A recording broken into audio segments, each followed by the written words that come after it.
सस्ते में लूट लेती है ये दुनिया अक्सर उन्हें, सस्ते में लूट लेती है ये दुनिया अक्सर उन्हें जिन्हें खुद की कीमत का अंदाज़ा नहीं होता। मित्रों, ये जो शब्द हैं ये वास्तविकता में आपके जीवन में एक उत्साह का संचार करें। ये हम लोगों ने निश्चित किया है कि मैं पंडित पंकज रावत आपके लिए प्रतिदिन एक संविधान से संबंधित क्लास लेकर आऊँगा और ये वो लेक्चर होगा जो आपको प्रतियोगी परीक्षाओं की तैयारी कराने में बेहद मददगार साबित होने वाला है। मित्रों, जैसा मैंने कहा कि ऐसे लोग भी दुनिया में हैं जिन्हें अपनी कीमत का अंदाजा ही नहीं है, उन्हें आपके अगल बगल के लोग सस्ते में लूटकर ले जाते हैं। वैसे ही आपका जीवन है। यदि आप अपने जीवन को अमूल्य मानते हो तो आपको अपने प्रतियोगी परीक्षाओं की तैयारी के लिए धैर्य धारण करने की आवश्यकता है। धैर्य और विशेष रणनीति आपको सफलता की ओर ले जाने में मददगार साबित होती है। मित्रों, मेरा ये मानना है, मेरा ये अनुभव है कि किसी भी तरह से आपको सफलता मिलनी ही चाहिए। आप किसी भी क्षेत्र में अगर हैं, अगर आप शिक्षा के क्षेत्र में हैं तो भी, अगर शिक्षा के क्षेत्र के अलावा अन्य क्षेत्रों में भी हैं तो भी आपको सफलता मिलनी ही चाहिए। अगर आप सफल नहीं होते हैं तो ये मानिएगा कि आपने अपनी जिंदगी का बहुत सारा समय बेकार गंवा दिया। तो मैं पंडित पंकज रावत आपके लिए संविधान की क्लास लेकर आया हूं और ये संविधान की क्लास आपकी सभी जिज्ञासाओं को शांत करेगी। ये मेरा अनुभव है कि मैं वो चीज़ आपको देने वाला हूं जो शायद ही आपको कहीं और देखने को मिलेगी। और ये YouTube चैनल और जो सोशल मीडिया है ये आजकल इतना ज़्यादा महंगा हो गया है कि अगर कोई भी चीज़ है तो आप उसे बहुत ज़्यादा लेंदी नहीं कर सकते। मैं भी आपके पास ऐसे चैप्टर लेकर आया हूँ जो जितना समय लेता है उतना ही लेगा। मैं आलतू फालतू का आपको नहीं पढ़ाने वाला हूँ। तो मित्रों, फिर सुनिएगा, मैंने अभी बोला था सस्ते में लूट लेती है ये दुनिया अक्सर उन्हें, सस्ते में लूट लेती है ये दुनिया अक्सर उन्हें जिन्हें अपनी कीमत का अंदाजा नहीं होता। तो मित्रों, शुरू करता हूं मैं आज आपके लिए। एक चैप्टर है जिसका नाम है संविधान में मंत्री परिषद। मंत्री परिषद, तो मंत्री परिषद की विशेषता क्या है कि ये मंत्री परिषद जो है इसकी जो व्याख्या है संविधान के आर्टिकल 74 और 75 में है। ठीक है। अब यहाँ प्रश्न ये आता है, जैसे आपको पढ़ना है, समझना है, तो समझने के लिए एक बारीकी की जरूरत है और मैं उन्हीं बारीकी पर ध्यान देने वाला हूं। तो अब ये प्रश्न आता है कि मंत्री परिषद का गठन क्यों, किस लिए, किसके लिए किया जाता है। समझ रहे हैं आप? क्यों, किसके लिए और किस लिए किया जाता है, तो ये आपको समझना है। यहां से आपका मंत्री परिषद शुरू होगा कि मंत्री परिषद का निर्माण क्यों होता है, किस लिए होता है और किसके लिए होता है, ये आपके प्रश्न हैं। तो मित्रों, ये एक छोटा सा है, तो मैं आपको बताने जा रहा हूं कि मंत्री परिषद का जो गठन है वो बिल्कुल सिंपल सा चैप्टर है। ये समझिएगा कि मैं क्या कहने वाला हूं। मंत्री परिषद का गठन आपका होता है राष्ट्रपति को सलाह देने के लिए, सलाह देने के लिए। तो अब यहां से ही प्रश्न आपका शुरू होगा कि मंत्री परिषद, ये भाग 5 का विषय है। इस भाग 5 में मंत्री परिषद अनुच्छेद 74-75 में ये दिया गया है। तो मंत्री परिषद का गठन क्यों होता है, किस लिए होता है, किसके लिए किया जाता है। तो मित्रों, मंत्री परिषद का जो गठन किया जाता है राष्ट्रपति को सलाह देने के लिए किया जाता है। मित्रों, राष्ट्रपति को सलाह देने के लिए जो आपने देखा होगा कि जो लोकसभा का निर्वाचन होता है, लोकसभा के निर्वाचन के बाद ही भारत के लिए एक नई मंत्रिमंडल, मंत्री परिषद का निर्माण किया जाता है। तो मंत्री परिषद, प्रश्न यही है कि मंत्री परिषद का निर्माण किस लिए किया जाता है, तो राष्ट्रपति को सलाह देने के लिए किया जाता है। अब आपने देखा होगा कि जब आपने राष्ट्रपति पढ़ा होगा कि राष्ट्रपति भारत के संविधान का मुखिया होता है और देश की व्यवस्था से संबंधित सभी कार्य राष्ट्रपति के नाम से किए जाते हैं। लेकिन मित्रों, इसमें एक चीज और है कि राष्ट्रपति के नाम से तो किए जाते हैं, लेकिन राष्ट्रपति किससे पूछकर, किसकी सलाह पर यह कार्य करता है? तो मित्रों, ये इसमें है कि राष्ट्रपति को जो सलाह दी जाती है, राष्ट्रपति को जो सलाह दी जाती है प्रधानमंत्री और मंत्रिमंडल द्वारा दी जाती है। राष्ट्रपति को जब लिखित सलाह प्रधानमंत्री और मंत्रिमंडल देता है, तब राष्ट्रपति उसकी सलाह के अनुसार ही कार्य करता है। आपने देखा होगा कि राष्ट्रपति भारत का सर्वोच्च अधिकारी है, लेकिन अपने मन से वह कोई भी कार्य नहीं कर सकता जब तक मंत्रिमंडल उस कार्य को लिखित रूप से राष्ट्रपति के पास ना दे दे। तो यहां प्रश्न आता है कि मंत्रिपरिषद का निर्माण क्यों किया जाता है, किस लिए किया जाता है, किसके लिए किया जाता है? तो राष्ट्रपति को सलाह देने के लिए मंत्रिपरिषद का निर्माण किया जाता है। तो यहां से ही आपका प्रश्न आता है कि राष्ट्रपति को सलाह कौन देता है? तो राष्ट्रपति को सलाह देता है मंत्रिपरिषद। अब यह प्रश्न आता है कि मंत्रिपरिषद और मंत्रिमंडल में क्या अंतर है? एक शब्द है मंत्रिमंडल भी है ना। अब मंत्रिपरिषद जो है एक कलेक्टिवली संस्था है, किन किन की? देखिए, कैबिनेट स्तर, इसमें कैबिनेट मंत्री, राज्य मंत्री और उपराज्य मंत्री होते हैं। आप समझिएगा, मंत्रिपरिषद में कौन होता है? कैबिनेट मंत्री, राज्य मंत्री और उपराज्य मंत्री होते हैं। लेकिन 78वें संविधान संशोधन, कौन सा संविधान संशोधन? 78, 78वां संविधान संशोधन और 44वां संविधान संशोधन 1978 में, ठीक है, 44वां संविधान संशोधन 1978 और अनुच्छेद 352 में सबसे पहले कैबिनेट मंत्री का या केंद्रीय मंत्री का नाम जो है मुख्य रूप से अब लिया जाने लगा है मंत्रिमंडल के नाम से। यानी मंत्रिमंडल का यहां आशय कैबिनेट स्तर के मंत्रियों से होता है, ना कि राज्य मंत्री या उपराज्य मंत्री के नाम से होता है। लेकिन अगर कहीं बात आती है कि मंत्रिपरिषद में किसे किसे शामिल किया जाता है, तब आपको पूरा बताना पड़ेगा कि मंत्रिपरिषद में केंद्रीय मंत्री, राज्य मंत्री और उपराज्य मंत्री होते हैं। अब यहां प्रश्न आता है कि भारत के लिए, अब देखिएगा, मंत्रिपरिषद का कार्य क्या है? राष्ट्रपति को सलाह देना। अब प्रश्न आता है कि कौन सी सलाह देगा? ध्यान दीजिएगा, यहां प्रश्न है, बहुत बड़ा प्रश्न है कि कौन सी सलाह देगा। तो राष्ट्रपति को मंत्रिपरिषद कानून या विधि निर्माण की सलाह देता है। अब यहां प्रश्न आता है कि विधि निर्माण और कानून की सलाह कैसे देता है? तो आपने पढ़ा होगा विधेयक, क्या पढ़े होंगे? विधेयक दो तरह के होते हैं जो मुख्य रूप से चलते हैं। एक तो होता है साधारण विधेयक और एक होता है धन विधेयक। वित्त विधेयक भी इसी श्रेणी में आता है। और साधारण विधेयक और धन विधेयक की विशेषता क्या होती है कि ये दोनों सदनों से जब पारित हो जाते हैं तब राष्ट्रपति के पास जाते हैं और राष्ट्रपति मोहर लगाकर पूरे देश में कानून का निर्माण कर देता है। तो ये एक छोटी सी बात है, इसके लिए विधेयक के बारे में बाद में पढ़ाऊंगा। तो ये देखिएगा, तो राष्ट्रपति को सलाह देने के लिए एक मंत्रिपरिषद होगी। अब यह प्रश्न आता है कि राष्ट्रपति को जो सलाह दी जाएगी वो कौन देगा? मंत्रिपरिषद। अब यह प्रश्न आता है कि मंत्रिपरिषद का प्रधान कौन होता है? तो मंत्रिपरिषद में प्रधान कौन होगा? तो मंत्रिपरिषद में जो प्रधान होगा वो प्रधानमंत्री होगा। कौन होगा? प्रधानमंत्री।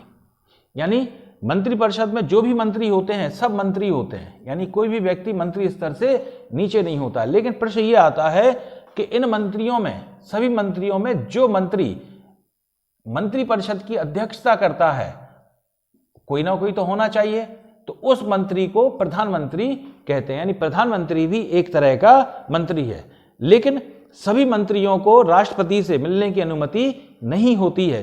सिर्फ एक व्यक्ति, अगर मान लेते हैं कि बहुत सारे मंत्री हैं, अलग अलग डिपार्टमेंट के मंत्री हैं और अलग अलग डिपार्टमेंट से संबंधित कानून बनता है, तो प्रत्येक मंत्री यदि राष्ट्रपति से मिलेगा तो फिर व्यवस्था चरमराने जैसी स्थिति हो जाती है।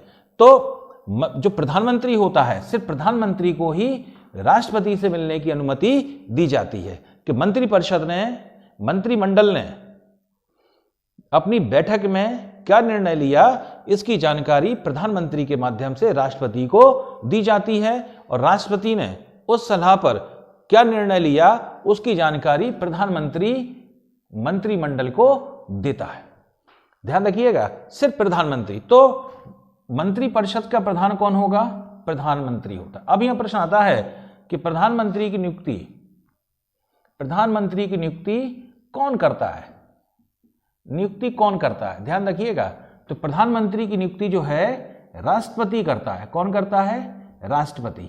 अब यह नियुक्ति से अर्थ ये नहीं है कि भारत का राष्ट्रपति भारत के किसी भी व्यक्ति को प्रधानमंत्री बना दे, इसका अर्थ ये नहीं है। इसका अर्थ ये होता है कि जब लोकसभा का निर्वाचन होता है तो लोकसभा के निर्वाचन में जिस पार्टी को बहुमत प्राप्त होता है उस बहुमत दल का नेता प्रधानमंत्री बनाया जाता है और राष्ट्रपति उसे प्रधानमंत्री पद की शपथ देता है। तो शपथ दिलाना ही नियुक्ति की श्रेणी में आता है। तो यहां प्रश्न आता है कि मंत्रिपरिषद का प्रधान कौन होगा? तो उत्तर होगा प्रधानमंत्री। अब यह प्रश्न आता है कि प्रधानमंत्री की नियुक्ति कौन करेगा? तो उत्तर होगा राष्ट्रपति। आप समझ रहे हैं? तो राष्ट्रपति प्रधानमंत्री की नियुक्ति करता। अब यह प्रश्न आता है कि जो मंत्रिमंडल में अन्य मंत्री होते हैं, है ना, अन्य मंत्री होते हैं, उनकी नियुक्ति कौन करता है? अन्य मंत्रियों की नियुक्ति, तो उनकी नियुक्ति भी राष्ट्रपति ही करेगा, लेकिन करेगा वो प्रधानमंत्री की सलाह पर। तो यहां प्रश्न आता है कि राष्ट्रपति को, फिर सुनिएगा, राष्ट्रपति को सलाह देने के लिए एक मंत्रिपरिषद होगी जिसका प्रधान प्रधानमंत्री होगा। प्रधानमंत्री की नियुक्ति राष्ट्रपति द्वारा होगी, जबकि अन्य मंत्रियों की नियुक्ति प्रधानमंत्री की सलाह पर राष्ट्रपति द्वारा होती है। अब यहां प्रश्न एक और बनता है, वो ये बनता है कि मंत्रिपरिषद में किस और किन सदन के सदस्य हो सकते हैं। अब सदन तो आप जानते ही होंगे, आपने अगर संविधान पढ़ा है तो सदन तो आप जानते ही होंगे। तो यहां दो प्रश्न बनते हैं सदन से संबंधित। तो भारत में जो सदन है दो हैं, एक तो है लोकसभा और एक है राज्यसभा। तो भारत की जो संसद है, यहां प्रश्न आएगा कि भारत की संसद कितने सदनीय है? भारत की संसद कितने सदनीय है? तो भारत की संसद द्विसदनीय है, लोकसभा और राज्यसभा। लेकिन यहाँ एक और प्रश्न आता है मित्रों, जहां लड़के जो विद्यार्थियों कंफ्यूज रहते हैं कि भारत की जो संसद है किससे मिलकर बनती है ना, भारत की संसद किससे मिलकर बनती है? तो भारत की संसद किससे मिलकर बनेगी? तो आपका उत्तर होगा, ध्यान रखिएगा, भारत की संसद मिलकर बनती है राष्ट्रपति, लोकसभा और राज्यसभा से मिलकर बनती है। तो आपका अगर प्रश्न आ जाए कि भारत की संसद में किसे किसे शामिल किया जाता है, तो आपका उत्तर होगा भारत की संसद में राष्ट्रपति, लोकसभा और राज्यसभा को शामिल किया जाता है। लेकिन अगर प्रश्न बदल ये जाए कि भारत की संसद कितने सदनीय हैं, कितने सदन है भारत की संसद में, तो आपका उत्तर होगा दो सदन, लोकसभा और राज्यसभा। तो ध्यान रखिएगा, ये दो बहुत इंपॉर्टेंट प्रश्न हैं। अब देखिए, यहां से हटा देना, देखिए हटा रहा हूं। तो राष्ट्रपति को सलाह देने के लिए एक मंत्रिपरिषद होगी जिसका प्रधान प्रधानमंत्री होगा। प्रधानमंत्री की नियुक्ति कौन करता है? राष्ट्रपति। अन्य मंत्रियों की नियुक्ति कौन करेगा? प्रधानमंत्री की सलाह पर राष्ट्रपति ही करेगा। समझ रहे हैं बात? अब यहां प्रश्न आता है कि मंत्रिपरिषद में किस सदन या किन सदनों के सदस्य हो सकते हैं? तो मंत्रिपरिषद में दोनों सदनों के, ध्यान रखिएगा, दोनों सदनों के सदस्य हो सकते हैं। अब ध्यान रखिए, यहां सदस्य हो सकते हैं। तो यहां प्रश्न क्या है कि मंत्रिपरिषद में किस सदन के सदस्य हो सकते हैं? तो उत्तर होगा दोनों सदनों के सदस्य हो सकते हैं।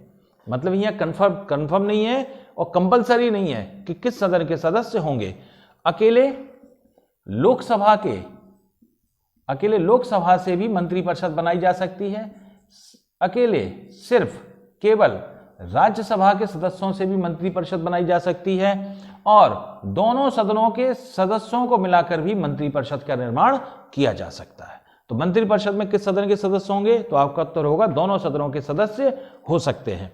अब यह प्रश्न आता है कि क्या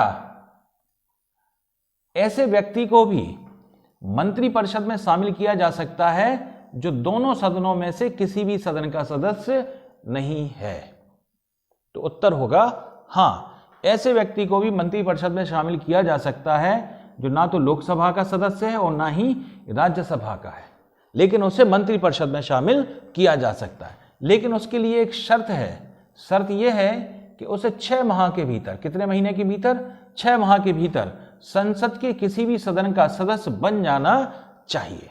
तो यहां प्रश्न है, तो मंत्रिपरिषद में किस सदन के सदस्य हो सकते हैं? तो आपका उत्तर होगा मंत्रिपरिषद में किसी भी सदन के सदस्य हो सकते हैं। केवल लोकसभा से भी हो सकते हैं, केवल राज्यसभा से भी हो सकते हैं और दोनों सदनों से भी हो सकते हैं। यह निश्चित नहीं है कि किस सदन से कितने होंगे।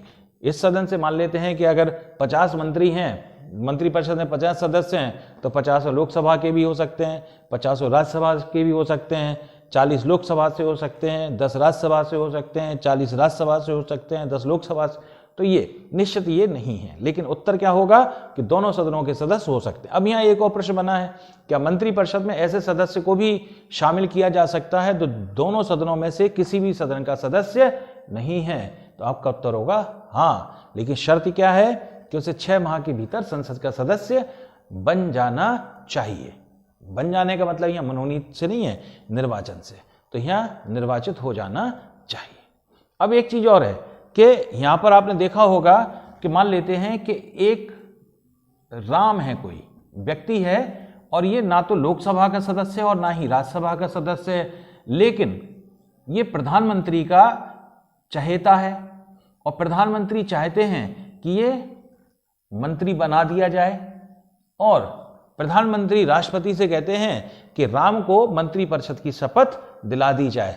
तब राष्ट्रपति राम को मंत्रिपरिषद की शपथ दिलाने से मना नहीं करेंगे, मना बिल्कुल नहीं होगा। तो राम जो दोनों सदनों में से किसी भी सदन का सदस्य नहीं है तो भी ये मंत्रिपरिषद में शामिल हो सकता है। जैसे आप अगर लेक्चर आप सुन रहे हैं मन से, अगर राष्ट्रपति प्रधानमंत्री के आप चहेते हैं, मान लो कि आपका नाम मोहन है और आप प्रधानमंत्री के चहेते हैं और आपने प्रधानमंत्री से कहा कि मुझे मंत्रिपरिषद में शामिल कीजिए, तो प्रधानमंत्री आपको मंत्रिपरिषद में शामिल कर सकते हैं।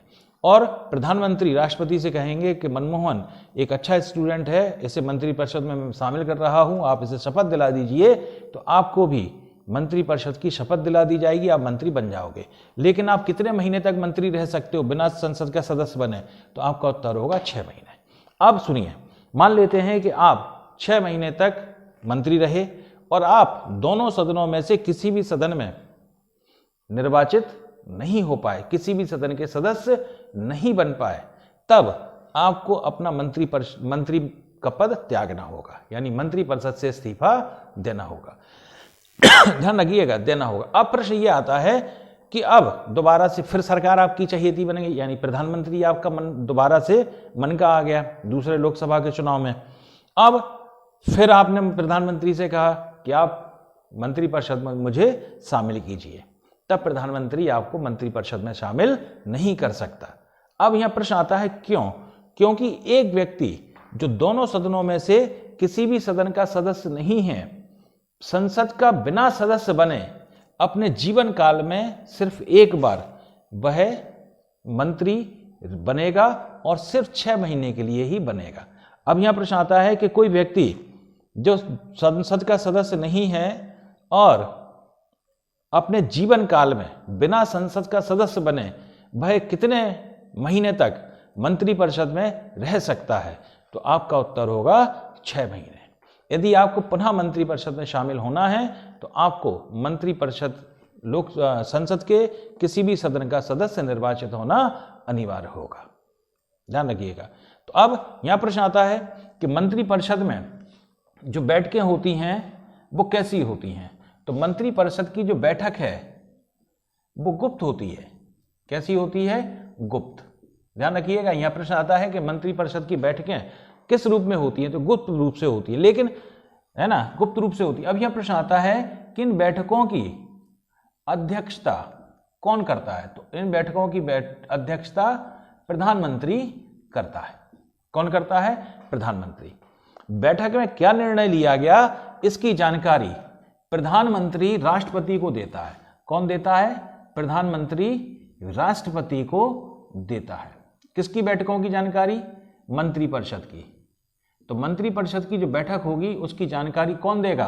प्रधानमंत्री देगा। अब यहाँ मंत्रिपरिषद से अगर आशय है मंत्रिपरिषद, ध्यान रखिएगा, तो मंत्रिपरिषद में तीनों आते हैं, केंद्रीय मंत्री, राज्य मंत्री और उपराज्य मंत्री। ध्यान रखिएगा, कौन से मंत्री? केंद्रीय मंत्री, राज्य मंत्री और उपराज्य मंत्री। लेकिन प्रधानमंत्री जो बैठक लेता है वो लेता है केंद्रीय मंत्रियों की। ध्यान रखिएगा, किसकी लेता है? केंद्रीय मंत्रियों की बैठक लेता है, जिसे हम लोग कैबिनेट मिनिस्टर के नाम से भी जानते हैं। अब यहाँ प्रश्न आता है कि जब केंद्रीय मंत्रियों की बैठक होती है, किसकी? केंद्रीय मंत्रियों की बैठक होती है, तो क्या राज्य मंत्री या उपराज्य मंत्री को इसमें शामिल होने की अनुमति होती है? तो उत्तर होगा नहीं। यानी केंद्रीय मंत्रियों की जो बैठक होती है उसमें राज्य मंत्री, उपराज्य मंत्री शामिल नहीं होते हैं। लेकिन जब बुलाया जाए तब राज्य मंत्री केंद्रीय मंत्रिमंडल की बैठक में शामिल हो सकते हैं, लेकिन उपराज्य मंत्री को केंद्रीय मंत्री की बैठक में नहीं बुलाया जाता है, यानी इन्हें अनुमति नहीं है कि वे शामिल हों। ध्यान रखिएगा। तो ये तो केंद्रीय मंत्रिमंडल की बैठक जो होती है उसकी अध्यक्षता प्रधानमंत्री करता है, और मंत्रिमंडल ने क्या निर्णय लिया इसकी जानकारी प्रधानमंत्री राष्ट्रपति को देता है।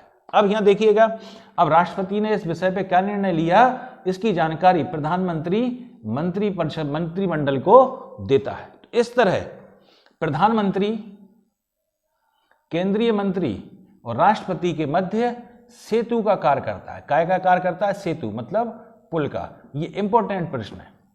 तो यहां प्रश्न आएगा कि मंत्रिमंडल और राष्ट्रपति के मध्य कौन सेतु का कार्य करता है? तो आपका उत्तर होगा प्रधानमंत्री सेतु का कार्य करता है। ध्यान रखिएगा।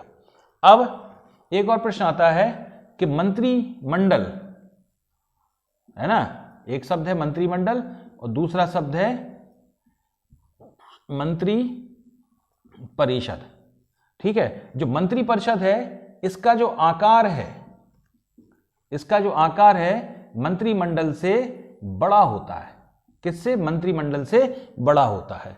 और मंत्रिमंडल में कम सदस्य होते हैं लेकिन मंत्रिपरिषद में ज्यादा लोग होते हैं। अब यहां प्रश्न आता है कि मंत्रिपरिषद सामूहिक रूप से, कौन?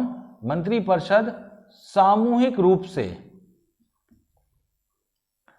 किसके प्रति उत्तरदायी होती है? किसके प्रति उत्तरदायी होती है? कलेक्टिवली रिस्पॉन्सिबल टू, किसके प्रति? तो उत्तर होगा कि मंत्रिपरिषद सामूहिक रूप से लोकसभा के प्रति, किसके प्रति? लोकसभा के प्रति उत्तरदायी होती है। इंपॉर्टेंट प्रश्न है ये। तो यहां प्रश्न आता है कि मंत्रिपरिषद सामूहिक रूप से किसके प्रति उत्तरदायी होगी? तो आपका उत्तर होगा लोकसभा के प्रति। समझिएगा। अब एक प्रश्न आता है कि क्या राष्ट्रपति, ध्यान दीजिएगा, जिन्होंने संविधान पढ़ा है वो समझेंगे कि क्या राष्ट्रपति किसी भी मंत्री को व्यक्तिगत तौर पर हटा सकता है? तो उत्तर होगा हां, राष्ट्रपति किसी भी मंत्री को व्यक्तिगत तौर पर हटा सकता है। आपने देखा होगा कि जब भी घोटाला होता है, कोई मंत्री घोटाला करता है, अभी वर्तमान सरकार में तो ऐसा देखने को नहीं मिलता है, विपक्ष आरोप भी लगाता है घोटाले के, लेकिन मंत्री परिषद में से किसी मंत्री को हटाया नहीं गया अभी तक। लेकिन जैसे आपने देखा होगा कि बहुत सारे मंत्री हैं जिन्हें हटाया गया है, जिनके ऊपर आरोप भी लगे हैं घोटाले के, उन्होंने इस्तीफा दिया है और अपने पद को त्यागा है। अब जब बहुत से लोग कहते हैं कि ये तो बहुत अच्छा है कि आप घोटाला कीजिए, इस्तीफा दीजिए, त्यागपत्र दीजिए मंत्रिपरिषद से और बाहर हो जाइए, तो इसका अर्थ ये नहीं है कि घोटाला कीजिए, इस्तीफा दीजिए, बाहर। इसका अर्थ क्या है? ध्यान दीजिएगा कि जब किसी मंत्री पर घोटाले के आरोप लगते हैं और विपक्ष तगड़ा होता है, तब विपक्ष ये मांग करता है कि इस मंत्री को राष्ट्रपति हटाए। तो राष्ट्रपति हटाए उसके पहले ही वह मंत्री राष्ट्रपति को संबोधित अपना इस्तीफा देकर बाहर हो जाता है। अब प्रश्न करिए कि क्यों हो जाता है बाहर? अभी मैंने थोड़ी देर पहले बताया है कि राष्ट्रपति किसी भी मंत्री को व्यक्तिगत तौर पर हटा सकता है। तो जब राष्ट्रपति किसी भी, अब ध्यान देना, जैसे मान लेते हैं कि एक ए है, व्यक्ति है, मंत्री है, और उस पर घोटाला किया उसने, और जो विपक्ष है उसने आरोप लगाया कि राष्ट्रपति यानी इन्हें सरकार हटाए, त्यागपत्र देकर ये अलग हो जाएं या राष्ट्रपति से हटा दे मंत्री को, तो अब वो नहीं हट रहा है, अपना पद नहीं छोड़ रहा है, तब राष्ट्रपति विपक्ष की मांग पर उस मंत्री को हटा देगा। तो जब राष्ट्रपति किसी मंत्री को व्यक्तिगत तौर पर हटाता है तो यह माना जाता है कि राष्ट्रपति ने पूरी लोकसभा भंग कर दी। ध्यान रखिएगा। तो सामूहिक रूप से लोकसभा के प्रति उत्तरदायी होगा। सामूहिक रूप का मतलब क्या होगा कि एक व्यक्ति जो मंत्रिपरिषद में मंत्री है, मंत्रिमंडल का सदस्य भी है और उसने इस्तीफा नहीं दिया, राष्ट्रपति ने उसे व्यक्तिगत तौर पर हटा दिया, तो यह माना जाएगा कि राष्ट्रपति ने पूरी लोकसभा को भंग कर दिया। अब एक चीज और ध्यान दीजिएगा। अब मान लेते हैं कि घोटाला करने वाला व्यक्ति राज्यसभा से है। कहां से है? राज्यसभा का सदस्य है। ध्यान रखिएगा, लोकसभा से उसका कोई भी लेना देना नहीं है, लोकसभा से उसका कोई भी लेना देना नहीं है। अब उसने राज्यसभा के सदस्य ने घोटाला किया। क्या किया? घोटाला। और राष्ट्रपति ने राज्यसभा के सदस्य को, जो मंत्री भी है, उसे व्यक्तिगत तौर पर हटा दिया, तब भी उत्तरदायी होगी लोकसभा। यानी वो व्यक्ति तो राज्यसभा का सदस्य बना रहेगा, लेकिन पूरी की पूरी लोकसभा यानी जो मंत्रिमंडल है वो राष्ट्रपति द्वारा भंग कर दिया जाएगा। ये माना जाएगा कि अब मंत्रिपरिषद समाप्त। ध्यान रखिएगा। तो ये बहुत इंपॉर्टेंट बात है कि मंत्रिपरिषद किसके प्रति उत्तरदायी होती है, तो उत्तर होगा लोकसभा के प्रति उत्तरदायी होती है। अब लोकसभा और राज्यसभा के अंदर जो भी कार्रवाइयां चलती हैं उसमें उसे किसी भी न्यायालय में नहीं उठाया जा सकता। ध्यान रखिएगा। यानी लोकसभा की और राज्यसभा की कार्रवाइयां, या कलेक्टिवली हम लोग कह सकते हैं संसद की कार्यवाही को न्यायालय की अधिकारिता से बाहर रखा गया है। ठीक है बात। तो राष्ट्रपति को सलाह देने के लिए कौन होगी, तो उत्तर होगा राष्ट्रपति को सलाह देने के लिए एक मंत्रिपरिषद होगी। मंत्रिपरिषद में कितने तरह के मंत्री होते हैं, तो उत्तर होगा 3 तरह के, केंद्रीय मंत्री, राज्य मंत्री और उपराज्य मंत्री। अब जो केंद्रीय मंत्री होते हैं यही देश के लिए विधि या कानून का निर्माण करते हैं, राज्य मंत्री या उपराज्य मंत्री नहीं करते हैं। तब आप समझिएगा कि जो केंद्रीय मंत्री होते हैं वो देश के लिए कानून का निर्माण करते हैं। अब यहां प्रश्न आता है कि कानून का निर्माण कैसे होता है, तो संसद में विधेयक को पेश करके कानून का निर्माण होता है। अब ये जो शब्द आया है राज्य मंत्री, उपराज्य मंत्री, तो यहाँ बहुत से लोग कहते हैं, ये जो स्टूडेंट नए होते हैं तो ये पूछते हैं कि राज्य मंत्री उपराज्य मंत्री का मतलब क्या है, तो राज्य मंत्री और उपराज्य मंत्री का मतलब राज्यों से, राज्यों की जो विधानमंडल उससे नहीं है। राज्य मंत्री का मतलब है कि जो केंद्रीय मंत्री है उससे छोटा मंत्री राज्य मंत्री है, और जो उपराज्य मंत्री है वो राज्य मंत्री से और छोटा मंत्री है। समझ रहे हैं? तो इसे केंद्रीय मंत्री, राज्य मंत्री, उपराज्य मंत्री को कलेक्टिवली हम लोग कहते हैं मंत्री परिषद। क्या कहते हैं? मंत्री परिषद। और जो मंत्री परिषद है इसका आकार मंत्रिमंडल से बड़ा होता है। अब यहां प्रश्न आता है कि मंत्रिमंडल क्या है, तो जो मंत्रिमंडल है इसे जो केंद्रीय मंत्री होते हैं इसी को ही हम लोग मंत्रिमंडल कहते हैं। ध्यान दीजिए, किसे कहते हैं? केंद्रीय मंत्री को ही मंत्रिमंडल कहते हैं। 44वें संविधान संशोधन 1978 के पहले मंत्रिमंडल शब्द का इस्तेमाल संविधान में नहीं था, लेकिन बाद में 44वें संविधान संशोधन 1978 अनुच्छेद 352 में मंत्रिमंडल शब्द जोड़ा गया है। तो मंत्रिमंडल शब्द का आशय ऐसी संस्था से है जो जो देश के लिए कानून का निर्माण करती है। समझ रहे हैं? अब तो मंत्रिपरिषद का निर्माण काय के लिए होता है? राष्ट्रपति को सलाह देने के लिए होता है। मंत्रिपरिषद का मुखिया कौन होता है? प्रधानमंत्री होता है। प्रधानमंत्री की नियुक्ति कौन करता है? उत्तर होगा राष्ट्रपति करता है। अन्य मंत्रियों की नियुक्ति कौन करता है? तो उत्तर होगा प्रधानमंत्री की सलाह पर राष्ट्रपति करता है। क्या मंत्रिपरिषद में किस सदन के सदस्य होंगे? तो मंत्रिपरिषद में दोनों सदनों के सदस्य हो सकते हैं, यानी लोकसभा, राज्यसभा, केवल लोकसभा, राज्यसभा से भी हो सकते हैं। ऐसे व्यक्ति को भी मंत्रिपरिषद में शामिल किया जा सकता है जो किसी भी सदन का सदस्य नहीं है, लेकिन उसे 6 माह के भीतर संसद का सदस्य निर्वाचित हो जाना चाहिए। अब यहां देखिए, अब कोई व्यक्ति जो मंत्रिमंडल का सदस्य है और वो लोकसभा का भी सदस्य है, तो राज्यसभा में जाकर वह बैठ सकता है, बोल सकता है। और अगर कोई व्यक्ति मंत्रिमंडल का सदस्य है और राज्यसभा का सदस्य है तो वह लोकसभा में जाकर बैठ सकता है, बोल सकता है। लेकिन जो व्यक्ति जिस सदन का सदस्य होता है उसी सदन में वह मतदान करता है। अब मान लेते हैं कोई व्यक्ति लोकसभा का सदस्य और मंत्रिमंडल का मंत्री भी है, तो वह राज्यसभा में जाकर बैठ सकता है, बोल सकता है। लेकिन यदि राज्यसभा में किसी विषय पर मतदान हो रहा है, तब वह मंत्री राज्यसभा में मतदान में भाग नहीं लेगा। क्यों नहीं लेगा? क्योंकि वह लोकसभा का सदस्य है, ना कि राज्यसभा का। इसी प्रकार राज्यसभा का कोई सदस्य जो मंत्रिमंडल में है, मंत्री है, तो वह लोकसभा में जाकर बैठ सकता है, बोल सकता है। लेकिन यदि किसी विषय पर लोकसभा में मतदान हो रहा है, तो वह मतदान में भाग नहीं लेगा, क्योंकि वह राज्यसभा का सदस्य, ना कि लोकसभा का। तो जो भी मतदान होता है, मतदान में वही सदस्य भाग ले सकते हैं जो उस सदन के सदस्य हैं। मंत्रिपरिषद की बैठकें प्रधानमंत्री की अध्यक्षता में गुप्त रूप से होती हैं, जिनकी जानकारी प्रधानमंत्री राष्ट्रपति को देता है। प्रधानमंत्री राष्ट्रपति और मंत्रिपरिषद मंत्रिमंडल के मध्य सेतु का कार्य करता है। और मंत्रिपरिषद सामूहिक रूप से किसके प्रति उत्तरदायी होगी? तो उत्तर होगा लोकसभा के प्रति उत्तरदायी होगी। जो राष्ट्रपति है, किसी भी मंत्री को व्यक्तिगत तौर पर हटा सकता है। ध्यान रखिएगा। एक चीज और है, आपने सुना होगा कि राष्ट्रपति पर महाभियोग। तो राष्ट्रपति पर महाभियोग क्या होता है, ध्यान दें।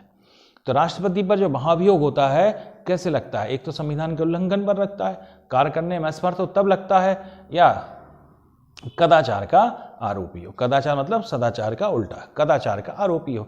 अब मान लेते हैं कि प्रधानमंत्री ने अपनी शपथ ली और राष्ट्रपति को 10 लोगों के लिए एक लिस्ट दी कि इन्हें भी मंत्रिपरिषद की, मंत्रिमंडल में मंत्री की शपथ दिलाइए। अब मान लेते हैं कि राष्ट्रपति ने 10 में से 9 लोगों को शपथ दिलाई और एक का नाम नहीं बोला और सभा समाप्त हो गई, या 10 को शपथ दिला दी और अपनी तरफ से भी एक व्यक्ति को शपथ और दिलाने के लिए नाम बोल दिया, तब ये माना जाएगा कि राष्ट्रपति ने संविधान का उल्लंघन कर दिया। अब यहां प्रश्न आता है कि संविधान का उल्लंघन कैसे हो गया? क्योंकि संविधान में स्पष्ट रूप से लिखा हुआ है कि राष्ट्रपति को सलाह देने के लिए एक मंत्रिपरिषद होगी। अब राष्ट्रपति किसकी सलाह पे काम करेगा? तो उत्तर होगा प्रधानमंत्री और मंत्रिमंडल की सलाह पर कार्य करता है। राष्ट्रपति अपने मन से एक जरा से भी आदेश को नहीं निकाल सकता जब तक मंत्रिमंडल, मंत्रिपरिषद राष्ट्रपति को इस तरह की कोई भी लिखित रूप से सलाह ना दे। तो इसी तरह से हम लोग कहते हैं कि राष्ट्रपति ने संविधान का उल्लंघन किया है। तो मित्रों, ये एक छोटा सा लेक्चर था मंत्रिपरिषद का, अनुच्छेद 74-75 में है ये। अब अगला लेक्चर बहुत जल्दी मैं लेकर आऊंगा आपके साथ। आप जुड़े रहिए और आप हमारे नालंदा इंस्टीट्यूट को सब्सक्राइब करना ना भूलें और बेल आइकन जो है वो भी दबाइए। और यदि आपको लेक्चर अच्छा लगता है और कोई प्रश्न आपको है, क्वारीज है, आपकी पूछताछ है, तो आप कमेंट बॉक्स में लिख सकते हैं कि सर मुझे ये प्रश्न का स्पष्टीकरण दीजिए। तो आप हमें व्यक्तिगत तौर पर भी फोन लगा के पूछ सकते हैं, या अगर आप क्वेश्चन का सेशन रखना चाहें तो भी मैं उसमें आकर प्रश्नों के उत्तर दूंगा। लेकिन मित्रों, पढ़ते रहिए, बहुत छोटे छोटे से ये चैप्टर्स होते हैं। अगर आप धैर्य से पढ़ोगे तो ये मेरा वादा है कि आप PCS IAS तक के पेपर के क्वेश्चन बड़े आराम से कर पाएंगे। रटने की आवश्यकता आपको नहीं है। तो फिर जैसे मैंने शुरुआत किया था कि ध्यान दें फिर से कि आपकी जो कीमत है कितनी है ये आपको खुद नहीं पता है। अपनी कीमत को पहचानिए और संसार को बताइए कि आप भी इस पृथ्वी पर रहते हैं, आप भी सफल हो सकते हैं, आपका नाम भी सफल व्यक्तियों में आएगा, आ सकता है। जय श्री राम, वंदे मातरम।